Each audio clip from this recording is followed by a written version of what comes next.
47 жастағы Серік Таштаевтың қазіргі жағдайы орташа ауыр. Дәрігерлер тиісті медициналық көмек көрсеткеннен кейін оны жедел нейрохирургия бөліміне ауыстырған. Диагнозы бас ми жарақаты, балтыр сүйегінің сынуы, сондай-ақ соққы кезінде науқастың астыңғы жақ сүйегіне қатты зақым келген. Енді жағдайы қазір бар жағынан көмек көрсетілді. Жағдайында сол бас ми жарақаты,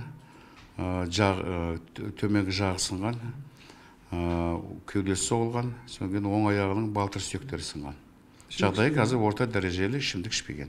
Жағастатар жол апаты кешкі сағат 17:00 шамасында Тасса елді мекенінің маңында болған. Белгісіз себептермен темір жолға шығып кеткен жүк көлігі электровозбен соқтығысқан. Соққының қаттылығы соншалық пойыз аударылып қалған, ал Хова темір үйіндісіне айналған. Зардап шеккендерді алып шығу үшін төтенше жағдайлар департаментінің 5 қызметкері мен 1 техникасы тартылған. Жүк көліктің жүргізушісін 1970 жылғы азаматты арнайы аспаптарды қолдана отырып, гидрокайшылармен кузовты кесіп, жаңағы жүргізушісіне алып шығып, оған алғашқы медициналық көмек көрсетіп,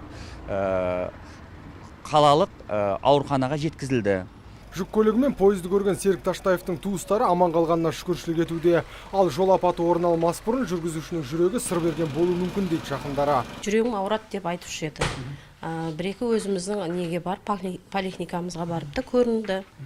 Одан кейін барған емес енді. Бірақ үйге келгенде айтады, жүрегім, мына жер, сол жағым жүрегім ауырады деп айтушы еді. Қазіргі таңда полиция қызметкерлері осы іске қатысты тексеріс жүргізуде. Тиісті шаралар атқарылған соң, оқиғаға нақты кімнің кінәлі екені белгілі болады. Нұрсұлтан Тұрысбеков, Антон Семенов, Абзал Тұрабеков, ТВК телеарнасының жаңалықтар қызметі.